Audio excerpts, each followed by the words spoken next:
Hey, what's up, guys? Welcome to the live stream today. I am talking today about, can you become a web developer in 3 months? Definitely, I think you can become a front-end developer in 3 months, but there's a few caveats that I want to say. First, there's another YouTuber named Chris Sean. He has a story how he became a front-end developer with just 3 months of experience of teaching himself. He was able to apply for a bunch of different jobs, and he was able to get it. So it is possible to do. Let me just say that, definitely. So in this video, stick around to the end. I'm going to talk about a few ways and a few things that are happening in the web development space. And we'll talk about, can you become a front-end developer in 3 months? So I want to go to, and by the way, if you're watching live, I also have, you can jump on the chat room. I'll be answering questions. So here is my web developer roadmap here. So if you're trying to start to become a front-end developer, there's a few things you probably need to know. And I can show you here. So below you can find a set of charts demonstrating the paths you can take and the technologies that you want to adopt in order to become a front-end, back-end, or DevOps. So I really like this. I'll include the link here in the chat. But I really like this because it shows just all the things that go into being a front-end developer. So we can take a look here. And you certainly, in 3 months, you can certainly do some of these things in 3 months, but it's going to be really difficult for sure. What skill evaluations do you like? So I had a question from Matt in the chat room. Yeah, I like, well, definitely I like, I used Code Academy, Free Code Camp, Pluralsight. Definitely all great. Sometimes just trying to learn from yourself, by yourself, by taking, looking up the stuff yourself and Stack Overflow, MDM, trying to create a project is a good way to go. So here's the graph here. I have here the front end. So I'll make it a little bigger. Let's see, can you see it? So if you look here, we have the 3 basics of any front-end developer when they're starting to learn. You need to learn HTML, CSS, and JavaScript. And then, of course, jQuery goes without saying, but it's good to learn from that. When you get a little bit deeper, you could start learning about different CSS frameworks. We have Foundation, Bootstrap, Materialize. You can learn about responsive web. You can learn about like mobile development and how to make sure that your websites are responsive to mobile devices. We have preprocessors, Sass, Less, Stylus, Post, CSS. On the JavaScript side, which is kind of what I deal with a lot on this channel, we talk a lot about JavaScript. You have ES6. You have different task runners that you can learn, NPM scripts, Gulp, Webpack, Grunt. You have package managers like Yarn and NPM, and then there's a whole testing environment, which you probably want to get used to, Jest, Mocha, Jasmine. And then the frameworks is part you're probably thinking of when you're thinking of, I want to be a front-end developer. Most people just think of, well, I just need to learn HTML, CSS, and JavaScript, and then I need to pick one of these frameworks. But really, there's a lot that goes into this. And if you want to learn more than just the basics, you need to kind of look at all these things in totality. So like definitely Angular, React, Vue.js, Ember.js, Preact, Inferno, and that's just a few that they named there. The module loaders they mentioned in this, like Webpack, Rollup, Require.js, Browserify. So you can see definitely from this diagram that there's a lot more going into becoming a front-end developer than one could imagine when you're first starting out. Now, can you learn all this in 3 months? I think there is examples of people that have learned it all in 3 months or in a few months, but it's just kind of really rare. I think you can definitely get the basics down in a few months, but you're going to have, this takes a lot of dedication and a lot of time to learn more than just that. Hey, what's up, Jordan? So let's keep going down. So if you learn the different module loaders, you can learn different methodologies, deep dive into CSS3, SVG, D3, JavaScript. I actually wrote an article about the 10 most libraries, the 10 libraries and frameworks that you should know when you're just starting off web development. I mentioned D3 is definitely a good one, Lodash. So you can see, yeah, here, a lot of stuff happening in the front end web developer space. If you even go back into the back end roadmap, there is a lot going on there too. This, of course, we're talking about front end, but I mean, there's so much stuff here from Ruby to Python, PHP, Node.js. You know, I like Elixir and Phoenix myself, and the different RESTful services, and then the different principles behind it, like Solid, Yagni, Kiss. You know, keep it simple, stupid. You know, don't repeat yourself. There's always another way to do it. Dry. You know, don't repeat yourself. So database, NoSQL databases. So there is a lot. And then if you wanted to get into the DevOps side, I'll add this to the chat room if anybody's interested here. DevOps, you got Linux, Unix, and lots of stuff in here. The different ways of Docker, you probably want to get interested in if you're interested in the DevOps side. The different terminal tools, I like Vim a lot, but I know there's a lot of people that like different types of text manipulation, network. So, you know, I really like this GitHub page kind of explaining, you know, when you're starting off as a front-end developer, there's just a lot to go into it, and web developer, and back-end, and DevOps. So you can see here there's a lot happening. Let's see here. Seeing Webpack and Gulp in different categories always confuses me. Don't they essentially do the same thing? Yeah, I mean, they are similar. I don't tend to say I'm an expert in it, but they do have similar module loading things inside of it. So in this case, let me see here.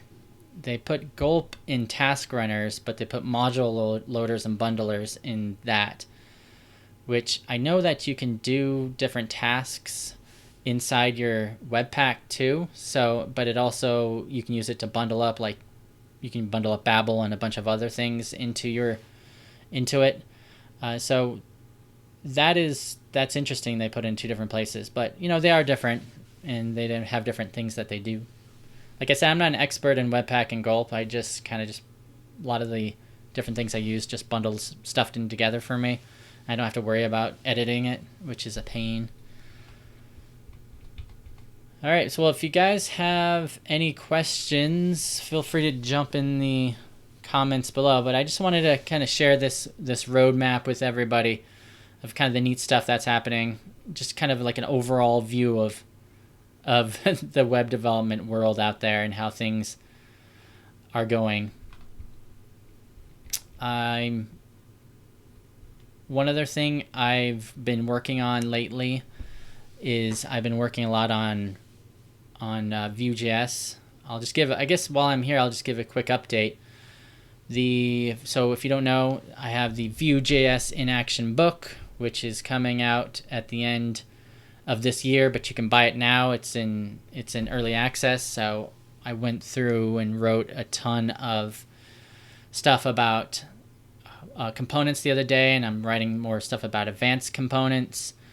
So I'm trying to build, kind of build upon that, and we're working on that every week. So that is going pretty well. Like I said, if you haven't heard of it, I'll put it. There's a link in the description below. What's up, J Rostar? Here's a question. Is it easy to get a remote job as a web dev? Is there a good place to look? So, yeah, I mean, so it really depends. When you're looking for remote jobs, it depends on how much experience you have. Usually new developers, they are going to have the hardest time getting remote experience because most places won't hire junior developers in remote positions, because you really want to be on site to be able to kind of soak up as much information you can from some of the senior developers around you. And to work independently remotely is difficult. I mean, there's a lot of different types of screen sharing and pairing programs and AirPair and all that you can do, but you really want someone to have enough experience to do it. So is it easy? You know, definitely those jobs are sought out for. You know, most companies that do remote are looking at a lot of different applicants, so you're going to have a tough time getting it. But I mean, people get it all the time, and there is a double working. You know, I've worked remotely occasionally at my job. It is a kind of a two-sided sword, a double-edged sword, is what I'm trying to say. Is that, you know, if you're going to work at home, you're going to have the discipline to work at certain times. You're going to have to realize there's no one else around you, so you're going to lose that interaction. Even if you sit in a cubicle all day, you have people around you, you're talking to your boss, you're going to meetings, and that is not always the best situation for people. So a lot of web developers and a lot of developers in general want to do remote development, and I think once you get into it, you find out it's not as cracked up as it seems to be. If you want to look for web remote development jobs, I mean, I think there's a couple websites that you can offer it. I mean, Indeed.com is usually like the go-to place for most people when you're looking for a remote. And in Indeed.com, you can specifically match it for, I don't know, let's see here. I think you can specifically match it for remote. So you could just go like this and look for it. So that's one thing there. I heard someone say that competition for remote jobs is global versus local. In-house positions much more difficult. Yeah, it's definitely difficult. So you are, you know, when you're doing remote, there's quite a few remote developers out there wanting to look for jobs, and it's very competitive, for sure. Thank you, Tecmo Self. Have you heard of JS Assessment by R. Murphy and Gebb? I have not heard of it. Not at all. So I would not be able to answer about that. As you can see here. All right. Well, I think I'm going to go ahead and wrap it up here unless anybody else has any more questions. But I will be back. My next live, I'm going to probably do it next week. Maybe I'll go through an example of some apps I'm working on. If you guys are interested in that, I'm working on some Ember.js apps and some Vue.js apps, and I can kind of show you where I'm at in those. Oh, I do have one more, Octavian. As 18-year-old, I've started about 5 months ago, also getting my feet wet with HTML, CSS, now JavaScript. I'm also been doing C++ in school for the past years. Am I on the right path? Yeah, absolutely. I started off with C++ in school, and in my university, I did a lot of C++. Then we had one class on Python, and then we had like a computer programming languages class, which we learned some older languages. But for the most part, we just worked in C and C++. And at first, you might think that's not helpful to the real world. But you do kind of understand about structure and classes and how that works. And usually, a lot of the classes is not just learning the syntax between C++ and pointers, but it's also like going in a little bit more into data structures, learning about linked lists, and then you have to create your own linked lists, and then we had to like solve the like Towers of Hanoi problem, and we learned a lot about data structures and things like that. So yeah, if you're just getting your feet wet with HTML, CSS, and JavaScript, that's great. You know, if you could do that while you're in school, that's perfect. What's up, Eric? Another Eric in the chat room. Yeah, I can definitely with the Ember. Yeah, I've been looking. If you don't know, there's an Ember roadmap happening right now where right now they're going to land 2.16 soon of Ember.js, which has this new JavaScript module syntax, which is a really awesome update to Ember.